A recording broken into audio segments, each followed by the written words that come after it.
తన సేవకులకు వచ్చినాక చెప్తున్నాడు దేవుడు కాక. ఆయన సేవకులు ఆయన వద్దకు వచ్చినాక అంతవరకు జన సమూహాలు ఉన్నారు.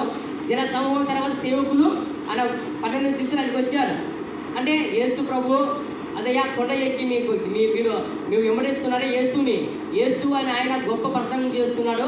కొండ ఎక్కి జన సమూహంలో ఆయన చూడడానికి వెళుతున్నారు, ఆయన వాక్యం వినడానికి వెళుతున్నారు, ఆయన మాటలు వినడానికి వెళుతున్నాడు. ఇదిగో ఆశ్చర్యమైన మాటలు అభివృద్ధి మాటలు చెబుతున్నాడంట అని శిష్యులకు ఎవరో చెప్పింటారు. వాళ్ళు కూడా వచ్చి అక్కడ ఎంటర్ అయ్యారు. దేవుని మహిమ కలుగును గాక. వాళ్ళు అప్పుడప్పుడు వచ్చారు, అక్కడ వచ్చారు. అప్పుడు ఆయన నోరు తెరిచి ఇలాగ బోధించసాగాను. దేవుని మహిమ కలుగును గాక. అలాగే చెప్పుడు వస్తున్నాడు ఆయన. ఎలాగ బోధించాడు? ఇలాగున అంటే ఇలాగున ఉత్తరం ఇచ్చాడు. ఇలాగున ఆయన చెబుతున్నాడు. ఆయన ఆత్మ నుండి ఆయన పరిశుద్ధాత్మ శక్తి నుండి ఆయన బయలుపడిన వాక్యాన్ని చేపట్టుకొని ఈ విధంగా ఆయన ఎంతగానో గొప్పగా చెప్పుకుంటూ వచ్చాడు. దేవుని మహిమ కలుగును గాక. ఎవరు వెళ్తారో ఎక్కడికి? నిత్య జీవానికి, స్వర్గమునకు.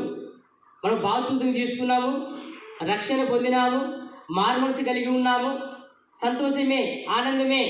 కానీ క్రియలు ఎలాగున్నాయి, పద్ధతులు ఎలాగున్నాయి, మనసాక్షి ఎలాగుంది, ప్రేమ ఎలాగుంది, సహోదరి ప్రేమ ఎలాగుంది, సహోదరి ప్రేమ ఎలాగుంది, హృదయ శుద్ధి ఎలాగుంది?